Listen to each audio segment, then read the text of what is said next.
အားလုံးပဲမင်္ဂလာပါဒရေယုံအင်ချန်မြန်မာပြန်လဲကြိုဆိုလိုက်ပါတယ်ကျွန်တော်ဒီနေ့လူကြီးမင်းတို့ကိုနေပြီးတော့ဘူရာကြီးနဲ့အနီးဆုံးနေရာမှာရှိရဲ့ရှာရှာပပမြေကွက်နှစ်ကွက်တွဲအယောင်းလေးနဲ့မိတ်ဆက်ပေးပါမယ်ခင်ဗျဒီနှစ်ကွက်တွဲလေးရဆိုရင်နေပြီးတော့ပုပ္ပတီမျိုးမင်္ဂလာဒီပရက်ကွက်ခရီး14လမ်းပေါ်မှာတည်ရှိရဖြစ်ပါတယ်ခင်ဗျပေ80-60မြေကွက်ကိုမှနှစ်ကွက်တွဲလေးဆိုတော့ပေ120-80မြေကွက်ကြဲကြဲလေးကိုပိုင်ဆိုင်ရမှာဖြစ်ပါတယ်ခင်ဗျနှစ်ချံလုံးအုံတိုင်းပတ်လည်လေးခတ်ပေးထားပြီးတော့ခြံရှိမှာလည်းရေမြောင်းလေးကိုတခြားလေးလုပ်ပေးထားရခင်ဗျ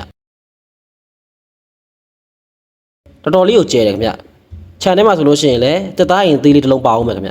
ပိုင်ဆိုင်မှုအနေနဲ့ကလည်း230 gram မြေမျိုးစားဆိုတော့စိတ်ချလက်ချဝယ်ယူလို့ရမယ်ခင်ဗျရောင်းစည်းလေးကလည်း3800ညှိနှိုင်းစည်းလေးနဲ့ဒီနှစ်ကွက်တွဲလေးကိုဝယ်ယူရရှိမှာဖြစ်ပါတယ်ခင်ဗျပတ်ဝန်းကျင်မှာလည်းဒီလိုစောင့်နေတဲ့အိမ်ကြီးအိမ်ကောင်းတွေလည်းရှိမယ်ခင်ဗျ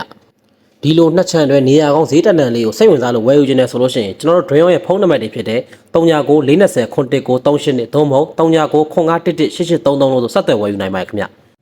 ဗီဒီယိုလေးကိုအဆုံးထိကြည့်ရှုပေးကြတဲ့အတွက်ကျေးဇူးအများကြီးတင်ပါတယ်ခင်ဗျ